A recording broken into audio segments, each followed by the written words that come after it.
Hi, everybody. So, in today's session, what we're going to cover is how you can audit your business for growth.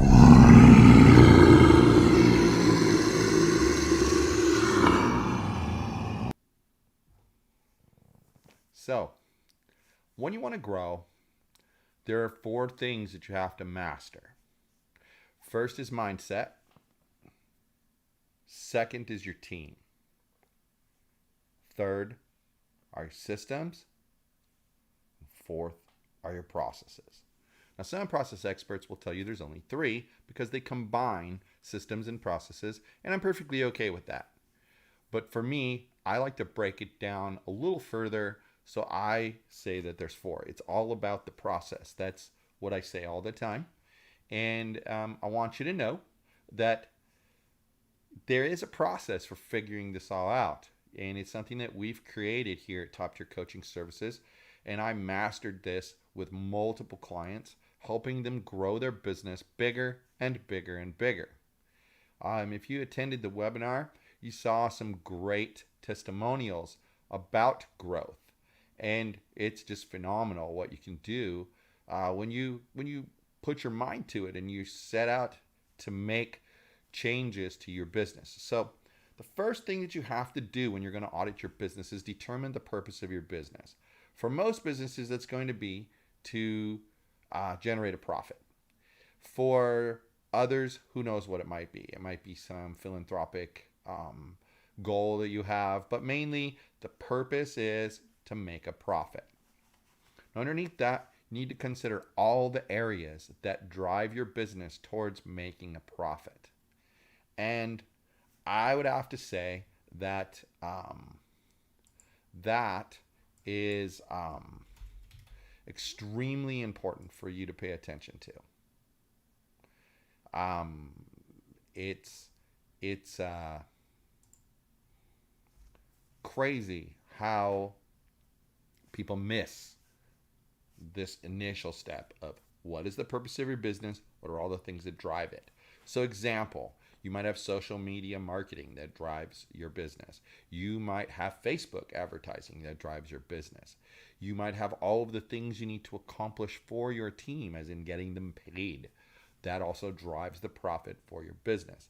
You want to write all of this stuff down and you want to put it into some form that you can understand. Some people use a hierarchy chart. Some people just list it out with indentations. Some people go to the trouble of drawing out a flow chart. Whatever makes you comfortable and whatever gets you to the point where you actually complete the task, go right ahead and do that. Then you want to get into, like, how to put it, you want to get into as much detail in your head as you can, because you can always back down later. But right now what you're trying to do is you're trying to capture all of the key elements of your business that may need some processes created around them. So after you have figured out every single detail of what goes into social media marketing, what goes into getting your team paid, what goes into your client onboarding process, what goes into your team member onboarding process, when you have all of those things figured out, you want to flesh out in detail, step by step, what has to happen for onboarding a client, for onboarding a new team member, for setting up a new ad. You want to have these things step by step so that they're a no-brainer, that a brain-dead person could easily handle this task for you. I want you to know that it's not as complicated as it sounds.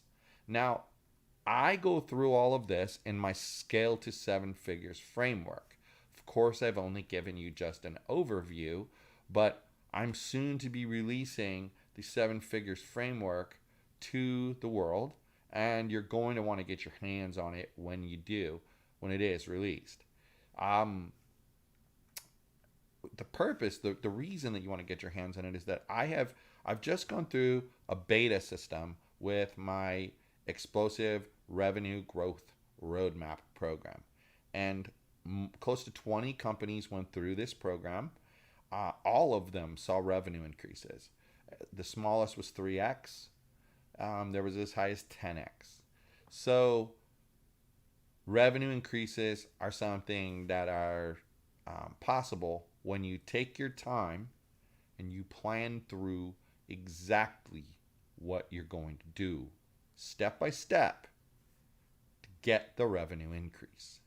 Now, I like to say, I call what I just talked to you about the process org chart. It's kind of the secret sauce to getting your scaling going. I mean, we can talk about the other issues, your mindset. That's something that we have to work on slowly and get you there. You have to have a growth mindset. There's a difference between a person who's doing 4 figures a month and a person who's doing 7 figures a month. There's just a huge difference. It's a different kind of mindset that you need to be in.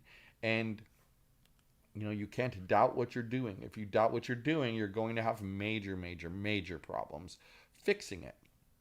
Now, the systems and processes just fall in place when you do the process org chart correctly. That's why you have to be cautious, and you have to make sure that you've covered every possible area in your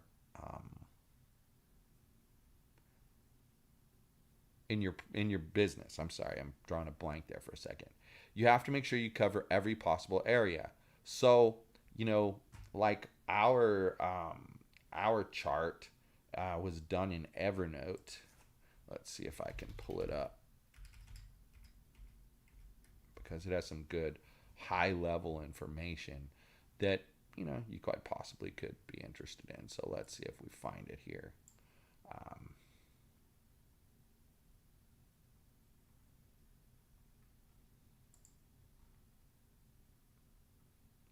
It's an interesting thing to get to wrap your head around, because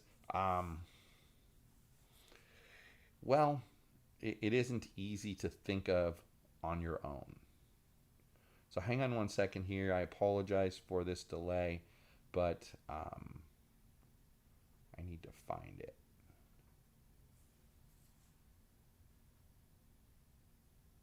There it is. Okay. So under main areas of business, we have, we started out with just the main areas of our business: business coaching, software and web development, NetSuite development, virtual assistant clients, podcast release customers, our business boot camp, and our e-commerce sites. Okay. Then under here we have top level items: team, clients, financial, content,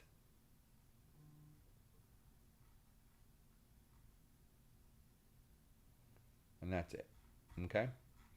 Then under those, under team, we have team wellness. We have hiring and onboarding, paying contractors, coaching the team, legal compliance.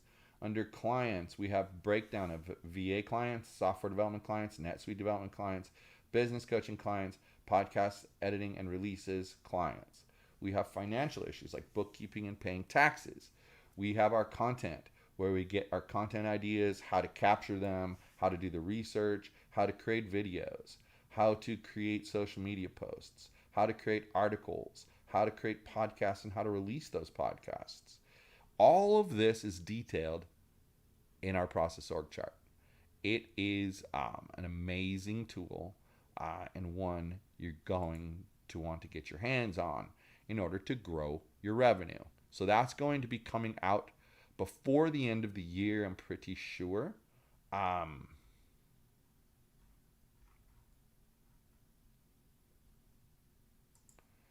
And when it is, I will announce it, of course, and you can get your hands on it. So that's all I've got for you today. I don't want to belabor the point, but thanks so much for listening. And until next time, I'm Mike Mahoney. I turn you into an entrepreneur.